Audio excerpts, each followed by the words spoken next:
an honor to serve as the Secretary of State during a historic presidency. And it's a historic presidency because the President of the United States, Donald J. Trump, is someone who is not limited by what others say is possible or what others say is impossible.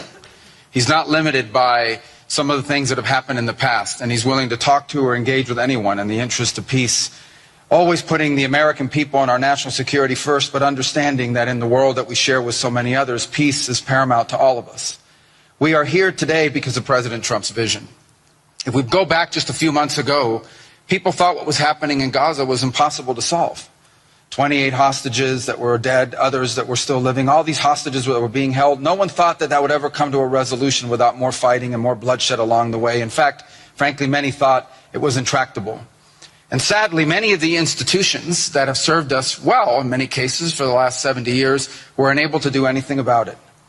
But President Trump had the vision and the courage to dream the impossible, to believe that it was doable, and to pursue it with all of his heart. I also want to acknowledge the extraordinary leaders that are here today. This is not just a board of peace, this is a board of action. Just like President Trump is a president of action. A lot of times people like to give speeches. I've been to many of these forums, and they're not useless, and they're not, they have utility in many cases. But oftentimes in international affairs, we often find ourselves at events where people are reading these scripted statements, these strongly worded letters that they put out, but no action, nothing happens. This is a group of leaders that are about action. And the President of the United States is a president of action, of getting things done.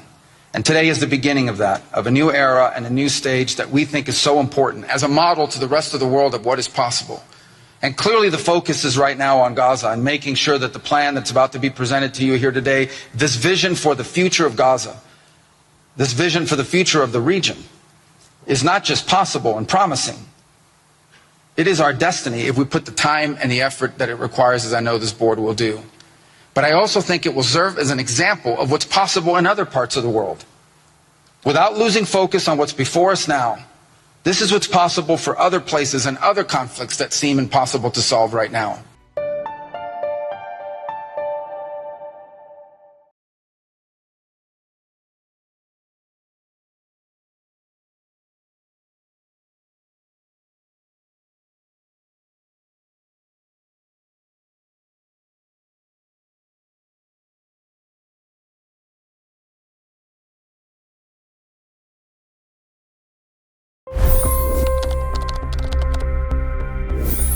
$25 crore गरीब गरीबी को परास्त करके बाहर निकले। For the good of our nation, let's work together and let's truly make America great again.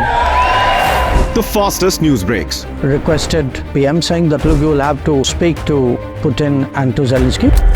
The biggest newsmakers. The relationship with India is probably the most important bilateral relationship the U.S. will have for the rest of this century. The capital delivered quite an election result today.